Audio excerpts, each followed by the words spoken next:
Devices are no longer just things that people interact with. The Internet of Things is truly here, whether it's in our personal lives or in our enterprise lives. But with extra devices comes much more crowded spectrum. Will 6 gigahertz be the thing that saves us? In this episode of the Tech Field Day podcast, we discuss whether or not 6 gigahertz will clear the way for more IoT devices to be adopted. Welcome to the Tech Field Day podcast, where we bring together a group of influential IT experts to talk about a single idea or a premise about key concepts in the enterprise tech industry. This podcast features a variety of perspectives from members of the Tech Field Day delegate community and is often recorded in association with one of our events.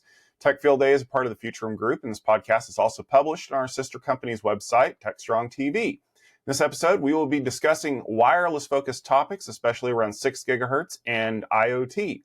Before we get to that, though, I'd like to take a moment for everybody to introduce themselves so you know who you're listening to, starting with Cheryl. Hi there, my name is Cheryl Connell. I'm the Senior Wireless Admin, title about to be changed, at Dalhousie University in Nova Scotia, Canada. Hi, my name is Jason Beshara. I am a mobility solutions architect. I've worked in wireless now for almost 25 years, which is scary to say that it's been around that long. I'm Ron Westfall, Research Director here at the Futurum Group, and I head up our coverage of the mobile ecosystem. And that is something that I'm very excited about for 25. Awesome. Well, thank you all for joining us. As previously mentioned, my name is Tom Hollingsworth. I am an event lead at Tech Field Day. I'm also an analyst that specializes in wireless and mobility technologies. So let's jump into the premise for today's episode. If you are someone who owns any kind of device, you probably know what wireless internet is, right? It's that magical thing that allows me to get on the internet, and it's where my phone doesn't run up my data plan when I'm at home.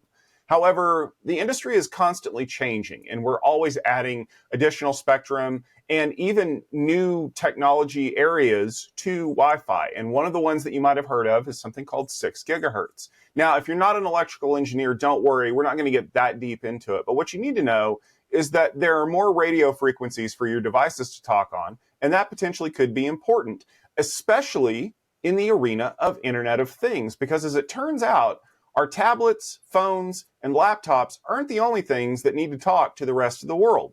So in this episode of the Tech Field Day podcast, we're going to be discussing the fact that 6 gigahertz Wi-Fi is going to change the way that IoT is deployed. Now, I want to jump in here and kind of level set for everybody. We have used a variety of wireless frequency technologies over the years. Originally, when we started, it was 5 gigahertz, and then we opened up the band for 2.4 gigahertz, which most people are probably familiar with. You may have heard it referred to as 802.11 with a letter after it. You know, some of them are B, some of them are N, some of them are A, some of them are G. And then eventually we hit on this brilliant idea of doing marketing numbers. So you probably heard of Wi-Fi 5 and Wi-Fi 6, and of course, Wi-Fi 7. But what we did not discuss is that we opened a new spectrum just a few years ago in the 6 gigahertz range, which is why there is a Wi-Fi 6 and a Wi-Fi 6E. But I guess the question that I kind of want to start off with is, why was it so important for us to open up the 6 gigahertz band for devices to join it with the proper radios? I'll go.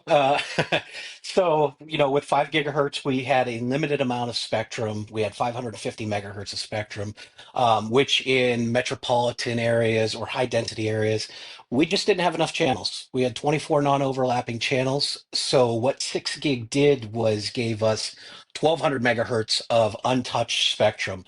While there were some incumbents in play within that spectrum, at least while we were able to use low power indoors, it gave us 59 new 20 megahertz non-overlapping channels, which is huge from a wireless perspective. It's the biggest thing that's happened in wireless in 20 years. Going back to IoT and how that's going to be used, I would actually welcome the use of IoT from a Wi-Fi perspective. I'm going to put up air quotes there for a reason. I think one of the biggest problems with IoT right now is the proliferation of bad radios, old technology, old PHYs, and the lack of WPA3 support. Any one of my IoT widgets right now, I have to set up a WPA2 network. So I think if anything, that's going to force the IoT ecosphere, let's say, into using the WPA3 encryption to using some better mechanisms for securing those networks. I think the problem with IoT becomes from a non-802.11 perspective, right? Because this is an open frequency. So it's not only Wi-Fi that can just use it. I think when we start to see video transmitters, 4K, 8K, which we're already seeing in some events, start to proliferate into the 6 gigahertz band, we're going to start seeing the same issues crop up that we've traditionally seen in 2.4 and 5 with non-802.11 interferers. And those are excellent points. I think another consideration that reinforces those outstanding points is that it's not required to operate under the control of the Automatic Frequency Coordination System, or AFC. And I think that it will help with the deployments. It will encourage, folks who may have been, holding back a bit in terms of, okay, I want to really find out, what IoT implementations can really take off if we have, these abilities, if we overcome the limitations of the 5 gigahertz. And I think that's important because it's also building in the ability to support contention-based protocol and also, ensure that power transmission is controlled. And it's also, prohibited from, becoming part of a fixed outdoor infrastructure. So this is, I think, giving the extra assurance like, okay, yes, this is open. However, we are applying lessons learned to really make it work for real world use cases and capabilities. I've been interested to see, we haven't rolled out 6 gigahertz yet. It is coming, but work on a campus environment, which is surrounded by a lot of residential. So we hit things where, somebody's putting 40 megs on their 2.4 and taking up all the, and I keep wondering how many people are going to take 320 megahertz channels because they can and just start blasting it. Is the cable company going to set that as, hey, you can have this because we're allowed to do it, and just put it on everybody's home router and cause interference that way? But I haven't gotten to see how it's going to play out yet. And I think that's one of the things that a lot of people need to understand is that we have always faced issues with resource contention because there's only so much spectrum that's available. And I can remember when I first got into doing wireless, I had access to wireless scanning tools, and I found out that my neighbors were using dual width channels in 2.4, which was basically 2/3 of the available spectrum. And then as I moved more devices onto 5 gigahertz and the channels kept getting wider, 80 and then eventually potentially even 160 megahertz wide channels, it created these issues where the devices that needed those capabilities, say it was a laptop trying to do high speed transfers to like a local storage device, loved it, but nothing else did.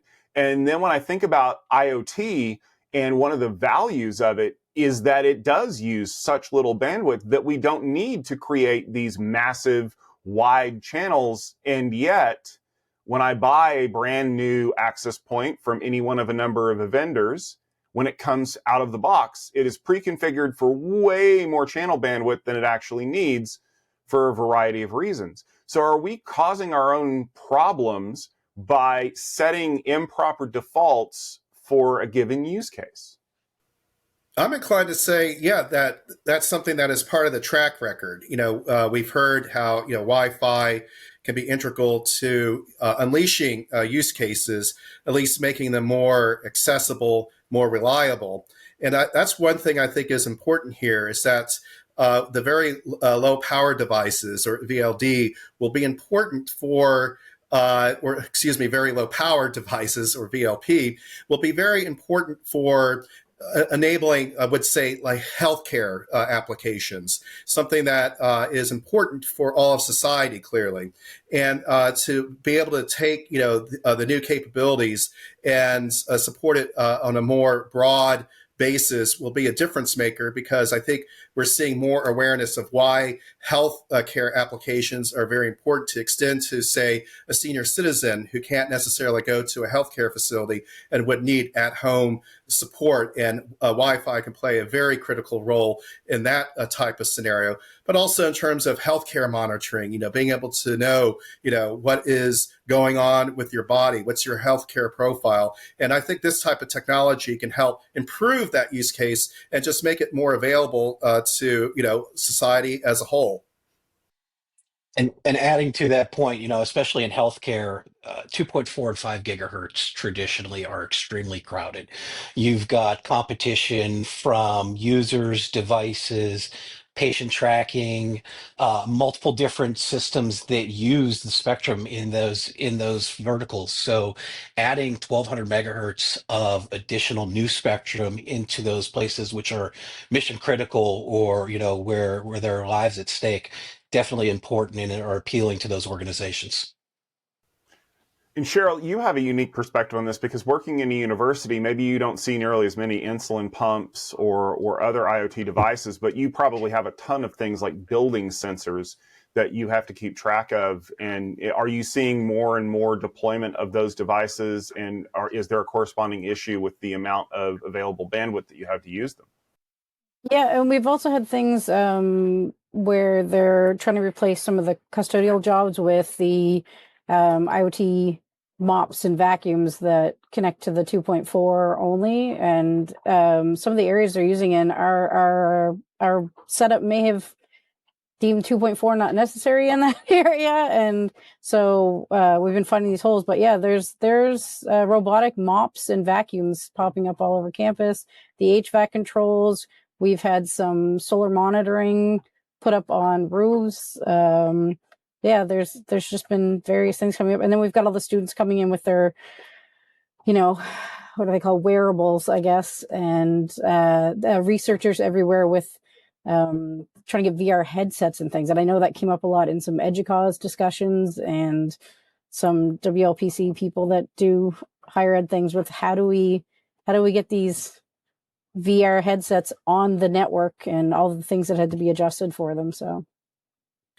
And I'm glad you mentioned that, Cheryl, because as we've seen, augmented reality and virtual reality have, taken some lumps in terms of, okay, here is a use case that was highly touted, but hasn't really quite, met expectations. And so it's been dialed back. Well, here is a technology that can, I think, re-energize it. And I think those are excellent examples, VR headsets amongst the student population at a university campus. This is, I think, a use case that is well suited for that. But it's also interesting in talking to businesses out there, organizations out there, that they are actually learning how to better leverage VR and AR capabilities for improving business outcomes. One example is construction sites. They have actually are finding that by using AR capabilities, they can actually improve the design of what's going on at the construction site, how to ensure that safety is being upheld on an optimal basis. Basically just improving the overall process by using that. And they have to use, a Wi-Fi connection, or now they can start using the very low power devices to really make a difference in terms of the flexibility of using that. So this, I think, can be good news for AR, VR, and help, make it more interesting again. I think you're right, Ron. And there's a number of use cases that have cropped up over the last several years that are becoming more and more important. Things like, personal devices, wearables, VR headsets, those kinds of things. But I think there's another impact to this that a lot of people aren't understanding, and it's the fact that certain people expect an environment that they maybe aren't able to get. And an example that I used when we were right before we started this recording is something like a touring music artist, right? They have a kit that they put together that works. And that kit usually involves things like wireless microphones, wireless cameras, and those kinds of things, right? Well, when they come to your location, it could be a stadium, it could be an arena, maybe they're playing on a lawn at a college, who knows, parking lot at a hospital. they need their kit to be the only kit in the area that works.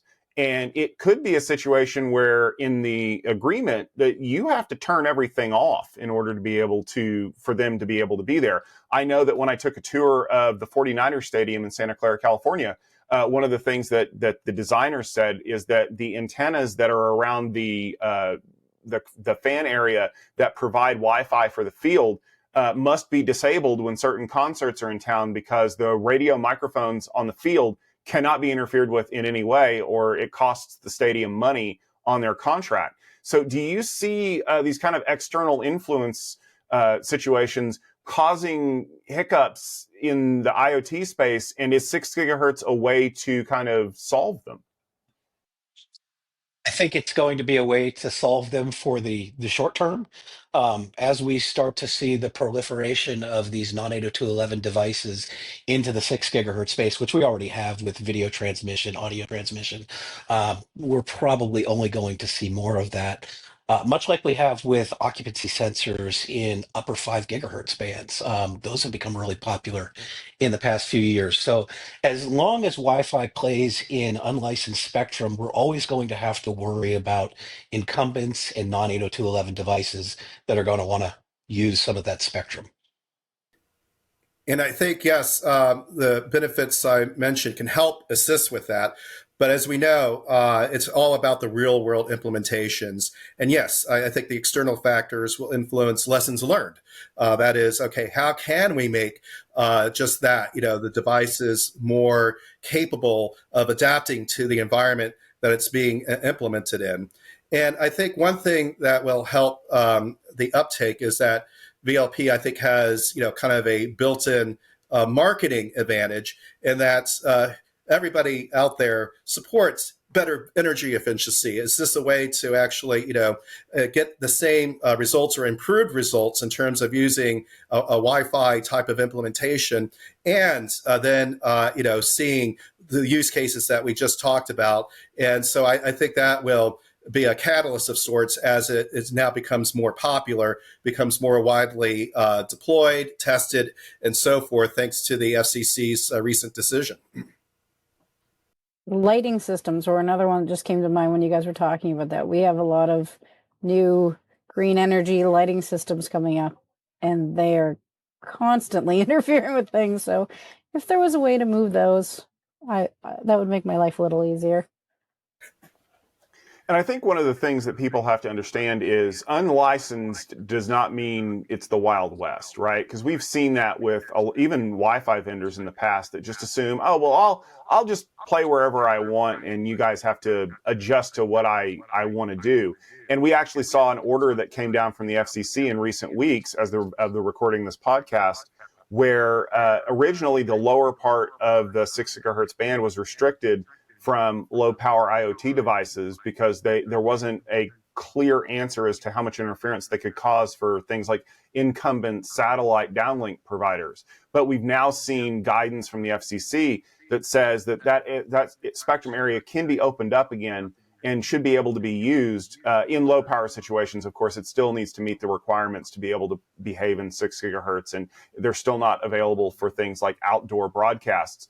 But are we going to start seeing more restrictions being put in place, even though it's an unlicensed spectrum, to prevent the kinds of collisions that could interfere with incumbents in the space or even entrance into the space as we continue to get more people that are starting to use it? From at least speaking from a wireless perspective, I certainly hope so. Learning from some of the issues that we had in the past with 5 gigahertz and cellular, I think that would be a welcome adoption. Yeah, I think CBRS lends a case study as to how this will probably evolve. That it's not going to be a Wild West scenario. There have already been built-in mechanisms to help with the interference issue, but then it always comes down to the real-world implementations. And so, there will be some refereeing out there that will come up as results, I expect, if past history has been a lesson. I think those are excellent points about what's happened with 5 gigahertz in the cellular realm, and hopefully the lessons learned there can help advance these capabilities with less impediment. So I guess my next question is, of course, going to be the fact that most people really don't have 6 gigahertz deployed widely today because it's only been around for a few months as a legal, maybe not the right word, more of an approved solution. And as companies are trying to decide, is this something that I need to deploy? Are there any compelling use cases for it? Or are we going to be finding ourselves in a situation where we're probably going to be deploying the IoT devices first and then moving them to 6 gigahertz as our infrastructure catches up to the capabilities of the clients? Can I say the magic word? Go ahead. It depends. So, I would say, for instance, I had a particular engagement about a month ago where 5 gigahertz for this particular customer was totally shot across the board. It was in a very busy metropolitan area, and Spectrum was trashed from an external source. So in that case, we had a very compelling case to move to 6 gigahertz. Again, it's going to depend upon what your refresh cycle looks like, what your existing clients look like. Do you have clients that support 6 gigahertz today? Unless your devices are Apple, recent Apple iPhones 15 and 16s, or recent Samsung or Google Pixel devices, you probably don't even support 6 gigahertz on a lot of your end client devices, especially IoT. I think one of the things that Cheryl had mentioned earlier was, she's got all of these new gadgets, these robots that do these things, and myself, I've been in the healthcare industry. You have brand new scopes. And while it's a brand new technology, what they're not looking at is the radio card that they put into it that is a 10-year-old technology. And unfortunately, when you're building these things at multiple units, the chipsets add up. So they look for the cheapest part there. So that's why we end up with those cheap IoT radios. Well, those are outstanding points. I think it's, we've seen this in the wireless ecosystem before. It's like, okay, 5G, when it was first built, had to have a non-standalone implementation. And it wasn't until standalone became more broadly implemented that, okay, 5G was able to demonstrate more value, relatively speaking. And what I think is distinct here is like, okay, it's the ecosystem that will have to play a role. And there's going to be push and pull that reinforces the "it depends" axiom, and that is, I don't think you're going to see chip makers and access point makers or IoT sensor and device makers rushing out and support 6 gigahertz because it might re-energize more AR and VR. However, what I think we can somewhat anticipate is when it comes to entertainment. This is something like, oh, okay, people are really taking advantage of 6 gigahertz capabilities to, do more entertainment viewing, something that can actually generate more near-term dollars, I would expect. And this includes gaming applications. It includes naturally the Netflix and the video streaming and the other applications that we touched on. So I think this is going to be again that mosaic of, okay, here are the different drivers. Some will stand out before others, but ultimately, as the ecosystem matures, this will just reinforce why 6 gigahertz support is critical. Yeah, and we come in a very bring your own device environment. So I was just actually looking. We in the last 6 months we've moved from our Airwave environment to Aruba Central, and I was looking to see if I could still run reports that showed. But we had G clients. There was only a handful of them, but they were connecting at G still, and it was just they were in a isolated area and they could do N, but we still have a number. But 85% of our devices now are Apple. Or some sort of Apple OS device. So we are at the point, but there are NG only devices on our network, so we couldn't get rid of the 2.4 only, even if we wanted to. And that's one of the things that I actually ran into a few years ago is that I wanted to disable low data rates in my network at home because, that's just a thing you do. And then people started complaining that their old gaming consoles wouldn't work, or some reason this IoT device suddenly disappeared from the network. And I think that's something that people need to understand is that even if you buy something brand new, there's no guarantee that it's going to work the way you want it to. I mean, a good example of that is if you're using HomeKit for an Apple device, and HomeKit is fairly advanced, right? You still have to have 2.4 gigahertz radios enabled for HomeKit to operate, because a lot of the IoT devices that are out there never moved to 5 gigahertz. To Jason's point, the reason being is because 5 gigahertz radios for those devices were more expensive. And when I say more expensive, I'm not talking about the difference between $4 and $2. I'm talking about the difference between 75 cents and 50 cents. But on the scale of needing to manufacture 10,000 of those devices, it was enough to cut into their profit margins. Will that mean that 6 gigahertz is something that everybody adopts because it's better, it's more efficient? I don't have a good answer. I will say that the adoption will be driven by need or by cheapness. And if there are a lot of devices out there that make that switch and say, we're only going to operate on this band, or we're going to operate most efficiently in, say, low-powered 6 gigahertz, then I think people are going to adopt the underlying infrastructure. However, if, to Cheryl's point, if you still provide support for the oldest of the old devices, and people are never going to upgrade them because they don't have to. And we've seen that a lot in other spaces in the IT industry. There's a reason why you're not running this over IPv6. And if you are, congratulations, you're ahead of the curve. So I don't know what the answer is going to be ultimately, but I think that we're going to figure it out because we're going to be the ones that are going to be implementing it. All right, that will just about do it for this episode of the Tech Field Day podcast. I want to thank everybody for joining us. Before we go, if people want to check out some of the information that you guys as IT experts share with your communities, where can they go to see that, Cheryl? For me, it would be gingerfiat.ca, or you can find me on LinkedIn. I'm on Twitter a little bit still, or Blue Sky. I'm on all the socials at my name, Jason Beshara. Probably not been as active as I'm about to start being again, but here we are. Thank you, Tom. That is a softball. And you can certainly find me on the Futurum Group website. And that certainly includes Tech Field Day content. But also on social, yes, I'm on LinkedIn and also on Twitter X. I'm Westfall DX. And so those are the ways that I would certainly welcome interactions. All right. And we want to thank each and every one of you for listening to this episode of the Tech Field Day podcast. If you enjoyed our discussion here, please make sure you subscribe on our YouTube channel or use your favorite podcast application of choice if you prefer the audio-only format. We don't want you to miss a single episode. And if you do, please make sure you give us a rating and a review so people kind of see what we're all about and kind of understand the topics that we're going to be discussing. As always, this podcast was brought to you by Tech Field Day, the home for IT experts from across the enterprise, and the Futurum Group, which is the owner of Tech Field Day. For upcoming events and more information, please make sure you check out our website at techfieldday.com/podcast or check us out on TechStrong TV.